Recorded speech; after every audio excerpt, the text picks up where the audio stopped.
할렐루야. 주님 때문에 행복한 새벽, 우리 설 연휴의 마지막 날이네요. 오늘 또한 이 귀한 시간, 이 말씀을 나눔으로써 또 우리들의 삶의 풍성이 또한 주님이 주신 은혜가 가득할 줄로 믿습니다. 오늘 또한 이 연휴 기간 동안 가족과 나눴던 그 풍성한 교제, 기쁨의 식탁, 그 모든 기쁨과 감사들이 또 오늘 말씀을 나눔으로써 더욱더 풍성해지고 더욱더 든든해지는 귀한 연휴의 마지막 날, 또한 이 귀한 날이 될 수 있기를 간절히 바랍니다. 오늘 우리에게 주시는 하나님의 말씀입니다. 마태복음 14장 22절에서 36절까지의 말씀입니다. 예수께서 즉시 제자들을 재촉하사 자기가 무리를 보내는 동안에 배를 타고 앞서 건너편으로 가게 하시고 무리를 보내신 후에 기도하러 따로 산에 올라가시니라. 저물매 거기 혼자 계시더니 배가 이미 육지에서 술이나 떠나서 바람이 거스름으로 물결로 말미암아 고난을 당하더라. 밤 사경에 예수께서 바다 위로 걸어가서 제자들에게 오시니 제자들이 그가 바다 위로 걸어오심을 보고 놀라 유령이라 하며 무서워하여 소리 지르거늘 예수께서 즉시 이르시되 안심하라 나니 두려워하지 말라. 베드로가 대답하여 이르되 주여 만일 주님이시거든 나를 명하사 물 위로 오라 하소서 하니 오라 하시니 베드로가 배에서 내려 물 위로 걸어서 예수께로 가되 바람을 보고 무서워 빠져 가는지라 소리질러 이르되 주여 나를 구원하소서 하니 예수께서 즉시 손을 내밀어 그를 붙잡으시며 이르시되 믿음이 작은 자여 왜 의심하였느냐 하시고 배에 함께 오름에 바람이 그치는지라 배에 있는 사람들이 예수께 절하며 이르되 진실로 하나님의 아들이로소이다 하더라. 그들이 건너가 게네사렛 땅에 이르리니 그곳 사람들이 예수이신 줄 알고 그 근방에 두루 통지하여 모든 병든 자를 예수께 데리고 와서 다만 예수의 옷자락에라도 손을 대게 하시기를 간구하니 손을 대는 자는 다 나음을 얻으니라. 아멘. 오병이어의 기적 이후 그 직후에요. 예수님은 제자들을 재촉하사 배를 타고 갈릴리 호수 건너편으로 가게 하십니다. 이 무리를 보내신 후 예수님은요 따로 산에 올라가 기도하십니다. 제자들은 주님의 말씀에 순종하여 배에 올랐습니다. 그러나 그 순종의 결과는요 평탄한 항해가 아니라 거센 풍랑이 기다리고 있는 항해였습니다. 바람이 거스름으로 배가 물결로 말미암아 고난을 당합니다. 신앙은 언제나 형통을 약속하지 않습니다. 신앙생활이 형통하기 위해 하는 거라면 엄청난 착각인 것이죠. 오히려 말씀에 순종하는 길 가운데 우리는 폭풍을 만날 때가 더 많습니다. 그렇다면 우리는 이 풍랑 속에서 어떻게 우리의 믿음을 지킬 수 있을까? 오늘 본문 세 가지를 통해 여러분과 같이 나눠보고자 합니다. 첫 번째인데요, 순종의 길에도 풍랑은 옵니다 입니다. 24절 말씀을 봅니다.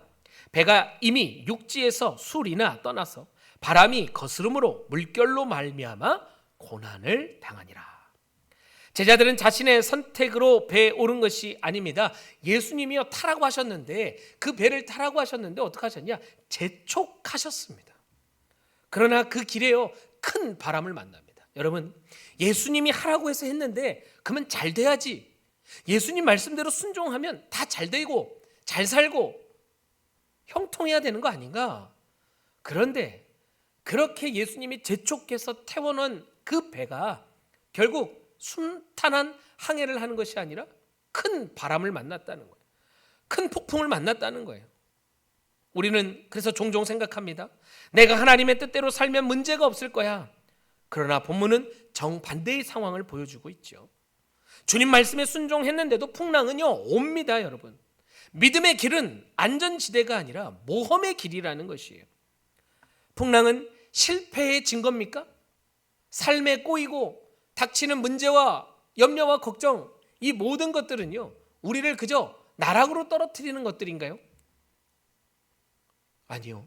제자의 길을 걷고 있다는 증거일 수 있는 것이죠. 내가 말씀 안에 서 있고 그 말씀을 지켜가는 오늘을 살아감에 나를 향해 불어닥치는 그 폭풍들은, 혹은 내가 믿음을 지키며 살아가는 오늘의 내 삶의 걸음 속에 갑작스럽게 닥치는 그 변수의 어려움들, 예기치 못한 그 큰 바람들, 이 모든 것들은 우리가 믿음으로 뛰어넘어야 될 과제요.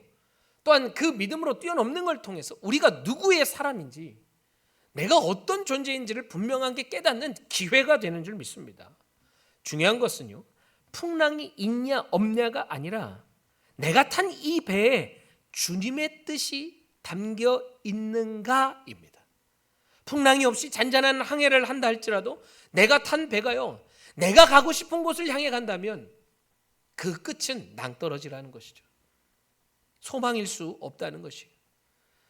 내가 탄 이 배가 주님이 타라, 주님이 말씀하신 그 방향을 향해 가는 배라고 한다면, 혹 가는 길에 풍랑을 만나도, 가는 길에 어려움을 만나도, 큰 암초를 만나도요, 그것은 주님이 가라 하신 그 길을 걸어감으로써, 또한 그 문제를 넘어감으로써, 그 문제가 해결됨으로써, 아하, 하나님이 가라 하시는 그곳을 향해 순종하며 가면 그 어려움도 이겨내게 하시는구나, 우리에게 간증이 된다는 것입니다. 두 번째인데요, 두려움은 예수님을 왜곡하게 만든다는 것이에요. 26절의 말씀입니다. 제자들이 그가 바다 위로 걸어오심을 보고 놀라 유령이라 하며 무서워하여 소리 지르거늘. 밤 사경에 예수님이 바다 위로 걸어 제자들에게 오십니다. 그러나 제자들은 예수님을 보고도 유령이라고 말하며 무서워합니다. 상상을 못했겠죠. 두려움은요, 시야를 흐리게 만듭니다. 두려움은요, 예수님을 알아보지 못하게 만듭니다. 두려움은 구원을 위협으로 착각하게 만드는 것 같아요. 예수님은 이때 말씀하십니다. 안심하라, 나니 두려워하지 말라. 풍랑보다 더 위험한 것은요, 우리 안에 두려움입니다. 풍랑은 그저 상황일 뿐이에요. 환경일 뿐입니다. 그런데 정말 더 위험한 건 뭡니까? 그 환경과 상황에 뒤 흔들리는 우리 안에 두려움입니다. 두려움이 커지면 예수님을 문제의 해결자가 아니라 또 다른 위협으로 오해하게 되죠. 예수님을 향해 원망을 하게 됩니다. 내가 예수님을 믿고 따라 여기까지 왔더니 이런 어려움이 생기는구나. 이제 내가 이 문제를 어떻게 돌파하랴. 나 두렵다. 내가 괜히 예수님 믿었다. 우리 안에 불신의 마음을 주죠. 두려움이 커지면 예수님을 문제의 해결이 아니라 그로 인해 예수님 때문에 내 인생이 이렇게 어려워졌다, 내 상황이 더 어려워졌다, 불평과 불만의 존재로 바뀌어지게 됩니다. 신앙의 위기는요, 그래서 환경이 아니라 왜곡된 나의 이런 인식, 바르게 예수님을 바라보고 내가 탄 배가 무엇인지 바르게 인지하는 것이 아니라 우리는요, 착각에 빠지게 되는 것이죠. 예수님 때문에 내 인생이 어려워졌다라고, 예수님을 안 믿었더라면, 내가 신앙생활 안 했더라면 더 행복했을 텐데 라고 하는 말도 되지 않는 생각, 그 착각 속에 빠지게 돼 왜곡된 인식을 갖게 된다는 것이에요. 마지막 세 번째인데요, 온전한 신뢰가 두려움을 이깁니다. 28절입니다. 베드로가 대답하여 이르되 주여, 만일 주님이시거든 나를 명한사 물 위로 오라 하소서 하니. 베드로는 말하네요. 주님, 저를 물 위로 걸어오게 해주십시오. 주님이 맞다면 저를 그렇게 하실 수 있는 줄 믿습니다. 그때 예수님 뭐라 하십니까? 그래, 와라. 베드로는요, 담대하게 그 주님의 부르심에 순종하여 물 위에 첫 발을 내딛습니다. 여러분, 이거 어떻게 생각이 드십니까? 이게 진짜 쉽지 않은 일 아니겠습니까? 베드로도 대단하죠. 그러나 그렇게 대단한 첫걸음을 내딛었어요. 그 순간 어떻게 됩니까? 정말 물 위를 걷습니다. 그런데 그 순간 큰 바람이 붑니다. 큰 파도가 칩니다. 그 환경과 상황을 보는 순간 그의 눈이, 그의 시선이 예수님이 아니라 주변을 향해 흐트러지는 그 순간 말이죠, 무서워 빠집니다. 물에 빠진 원인은 바람이 아니었습니다. 그를 집어삼키듯 불어오는 파도가 아니었다, 이 말이죠. 그가 지금 뭐 때문에 바다에 다시 빠집니까? 그의 시선이었습니다. 그가 지금 무엇을 바라봤는가? 그가 물 위를 어떻게 걸었는가? 그가 그 물 위에 어떻게 빠졌는가? 그 원인은요, 그의 시선이었어요. 예수님을 보고 오라 하신 그 말씀에 순종하며 걸어갈 때는요, 그는 물 위를 걸었습니다.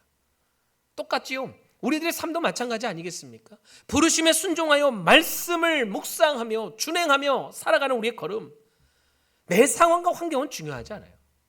결국 우리를 무너뜨리는 건 뭡니까? 우리 안에 두려움입니다. 우리 안에 하나님을 바라보는 시선이 아닌 세상과 환경을 바라보는 그 시선이 결국 우리를 나락으로 떨어지게 만드는 것이죠. 예수님은 그를 붙잡으시며 말씀하십니다. 믿음이 작은 자여 왜 의심하였느냐.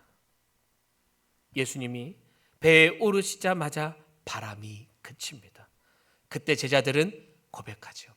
진실로 하나님의 아들이십니다. 온전한 신뢰는요, 환경이 사라진 후에 생기는 것이 아닙니다. 예수님이 하나님의 아들이신 게 풍랑이 사라지고 바람이 멈추니까 그제서야 하나님의 아들이 되신 건가요? 아니요. 아까 거칠게 부는 바람 속에서도, 그 큰 파도, 집채만한 파도가 일렁이는 그 가운데서도 예수님은 여전히 하나님의 아들이셨는 줄 믿습니다.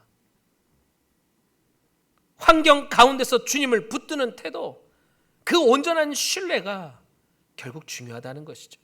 두려움은 시선을 문제에 고정하게 합니다만, 신뢰는요, 그 시선을 예수님께 고정하게 합니다. 결국 믿음은 폭풍의 부재가 아니라 주님의 임재를 신뢰하는 것이에요. 우리의 신앙생활은요, 문제가 없이 행복하게 잘 먹고 잘 사는 것, 그것이 목적이 아닙니다. 예수님을 향해 우리의 마음을 고정하는 것, 주님의 오늘 나와 함께 하심, 지금 여기 계심을 인정하고 주님 손 잡고 걸어가는 바로 그 순간, 그 행복한 그 시간이 우리의 믿음의 실체인 것이죠. 또 우리가 예수님을 믿는 방향인 것입니다. 오늘 우리는 각자의 풍랑을 지나고 있을지 모릅니다. 여러분, 그러나 기억하십시오. 순종의 길에도 풍랑은 온다는 것, 두려움은 예수님을 왜곡하게 만든다는 것, 온전한 신뢰가 두려움을 이긴다는 것 말입니다. 폭풍은요, 우리를 무너뜨리기 위해 오는 것이 아니라 우리를 더 깊은 신뢰로 이끌어 가기 위해 하나님께서 우리 삶에 허락하신 거라는 거. 예수님이 배에 오르시면 바람은 잠잠해집니다. 그리고 그 풍랑은 결국 신앙의 고백으로 바뀌게 되죠. 진실로 하나님의 아들이십니다. 우리의 풍랑도 이 고백으로 마무리되기를 소망합니다. 오늘 살아가는 여러분의 인생의 걸음, 어떠한 풍랑이 일든 그건 중요하지 않지요. 그게 크냐 작냐 중요하지 않습니다. 지금 나는 무엇을 바라보고 있는가? 나의 시선인 것을 여러분 잊지 마시기를 간절히 바랍니다. 오늘도 주님께 시선을 고정함으로 신뢰하는 복된 한 날이 되시기를, 주님과 함께 동행하는 복된 한 날 되시기를 간절히 축원합니다. 기도하겠습니다. 하나님, 풍랑 속에 있을 때 두려움에 사로잡히지 않길 원합니다. 환경과 상황이 중요한 것이 아니라 문제를 바라보다 주님을 왜곡하지 않게 하시고, 어떤 상황에서도 나니 두려워하지 말라는 그 음성을 들으며 걸어가게 하여 주시옵소서. 우리의 시선을 환경이 아니라 주님께 고정함으로 온전한 신뢰로 두려움을 이기는 자가 되길 원합니다. 폭풍 한가운데서도 주님을 향한 신앙 고백이 흘러나오길 원합니다. 진실로 하나님의 아들이십니다. 주님, 날마다 이 고백으로 주님과 함께 걸어가는 복된 걸음 될 수 있도록, 복된 은혜의 삶이 될 수 있도록 지켜주시옵소서. 모든 말씀 살아계신 예수님의 이름으로 기도합니다. 아멘. 하늘에 계신 우리 아버지, 아버지의 이름을 거룩하게 하시며 아버지의 나라가 오게 하시며 아버지의 뜻이 하늘에서와 같이 땅에서도 이루어지게 하소서. 오늘 우리에게 일용할 양식을 주시고 우리가 우리에게 잘못한 사람을 용서하여 준 것 같이 우리 죄를 용서하여 주시고 우리를 시험에 빠지지 않게 하시고 악에서 구하소서. 나라와 권능과 영광이 영원히 아버지의 것입니다. 아멘.